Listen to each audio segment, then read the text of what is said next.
tell people what happened, everybody was like, this is what you would see in a movie. I still find it hard to believe that it happened. A bright young woman murdered. I lost my best friend. A husband stabbed. She said, "Oh my God, you're bleeding." The tragic end of a twisted love triangle and a strange game. I'm not passive judgment, but when a game involves a blindfold and handcuffs, You want to think it's got to be sexual. Two crimes, two mysteries that puzzled police until they found the link to one woman in love. She had her nails done that morning. She spoke to her friends that morning. like she had a list. Get Get a nails list, get done, rid of my talk to husband. friends, kill my husband. And make sure Nelson gets here by 8:30 so we can have dinner. And now she was about to face the man she betrayed. You have previously stated that I look kind of crazy. Crazy, angry. And the man she once loved in court. On the day of Miss Raymundo's murder, you had scratches on your back, correct? Not to my knowledge. Who was lying and who was telling the truth? I'm Lester Holt, and this is Dateline. Tonight, obsession. Here's Chris Hansen. How could it happen here? A place so rich in privilege and promise. This was home. This was safe. But all that darkness and pain, all that rage, it was coming for her. This would have happened sooner or later, no matter what. It was a crime triggered by a lover's obsession. And it drove the police down a rabbit hole of dead ends and one big, strange twist. Were you surprised? More surprised how it ended up than how it started out. I couldn't put any of the pieces together. Nothing made sense to me. Nothing made sense. What kind of a person is capable of doing that? You have to be a true psychopath. The story begins in Stamford, Connecticut, where Annalisa Raymundo lived a kind of charmed life. She was athletic, accomplished, radiant, a Harvard grad who got her master's at Columbia. By age 32, she was already a pharmaceutical executive and living large. Nice car, nice restaurants, and a waterfront condominium. Her apartment was gorgeous, and she had tons of plants. It was on the water, 2 floors, and it was just beautiful. Her friend and co-worker Christine Dinerstein says everyone admired Annalisa. Annalisa would walk into a room, and the room would light up. To some, she was almost bigger than life. Brilliant, lively, elegant. There's Anna. She just had such a desire and thirst for life. Hi, Anna. Something her brother and sister couldn't ignore. Her love of life was contagious. Mom, Dad, I love you. Hey, hello, Annalisa's mom and dad. Like the time she talked her little sister Bernadette into going skydiving. It was all her idea to go skydiving. She made me do that. I never wanted to go skydiving. And she had a boyfriend. She adored him. She was in love with him. They met at work. His name was Nelson Sessler. What kind of a guy was he? The exact opposite of her. She was very outgoing, and he was very quiet and subdued. They kept their relationship kind of quiet around the office. They worked at the pharmaceutical firm Purdue Pharma along with Christine. She says Annalisa was ready to get married. Nelson, not so much.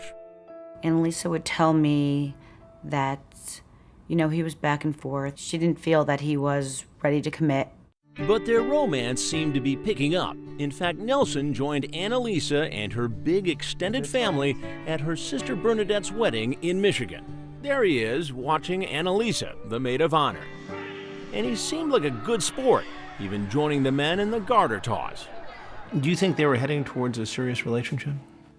It seemed it. And at my wedding, actually, she was the one who caught the bouquet. So we kind of looked at that and said, oh, you'll be next. About a month after the wedding, the couple went more public. They planned a night out in Manhattan with work friends. This was our first time all getting together as couples.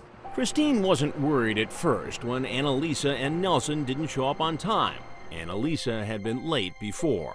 7:30 comes, we call. Anna, where are you? It's an hour past the time you're supposed to be here. But we expect her to be late. 8 o'clock comes, we're still calling. We're waiting for you to give me a call back as soon as you get there. We must have called her phone 25 times, if not more, that night, looking for Annalisa. So dinner went on without Nelson and Annalisa. And driving home from the city that night, I said to the person I was with, we should stop by the condo to see her, and for some reason we didn't. What Christine and her friends could not have known was that someone else had gone to the condo earlier in the day. Answer, please. Hello. I think a guy is attacked my neighbor. You think someone attacked your neighbor? A 911 call had sent police rushing to Annalisa's home just after noon. Tom McGinty would lead the investigation with Greg Holt. And what did you find? The door ajar. As you looked inside, you saw the female victim lying on her back and scenes of a violent struggle. It was Annalisa. She had been beaten and stabbed repeatedly right in the middle of the day. There were plants overturned, dirt on the floor, very bloody scene. Did it look like she had struggled? Oh, very much so. Absolutely. Very much. Fought for her life. There was no sign of forced entry. The investigators figured Annalisa had opened the door to her killer. Was it someone she knew? And who was on the short list of potential suspects? You always start with a small circle and go out, and her small circle would have started with her boyfriend. Nelson Sessler. Yes. Police didn't have to go looking for Nelson Sessler. He drove up to Annalisa's complex right about the time he and Annalisa were supposed to go to dinner. Investigators broke the news to him, and then they told him to stick around. He was asked to wait outside, and he was put in an area of the condo which is commonly referred to as the boathouse. About 700 miles away, local police in Bloomfield Hills, Michigan, were bringing the terrible news to Annalisa's family. How did you learn that your sister had been killed? There was a loud knock on our front door. It shocked us out of bed, and I went downstairs, and there were police. It was hard to process that this had happened. I still kept thinking, no, they couldn't have gotten it right. Bernadette had to tell her parents. And I said, what? What happened to her? Was she in an accident? I told her to be careful, I was just shocked and crying. I felt so bad and so weak, and it was just shocking. Back in Connecticut, Stamford police were getting a surprisingly different vibe from Annalisa's boyfriend, Nelson Sessler. Was he emotional? If he was, he didn't show any to us. Did he ask what happened to Annalisa? Never to us. No, not at all. Never to us.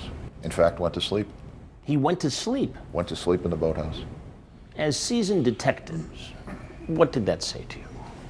Raised a big flag with us. Big red flag with us. Makes you wonder, did Nelson Sessler know more than he was telling police about the murder of his girlfriend? And what would have been his motive for murder? No one could figure it out, especially his friends.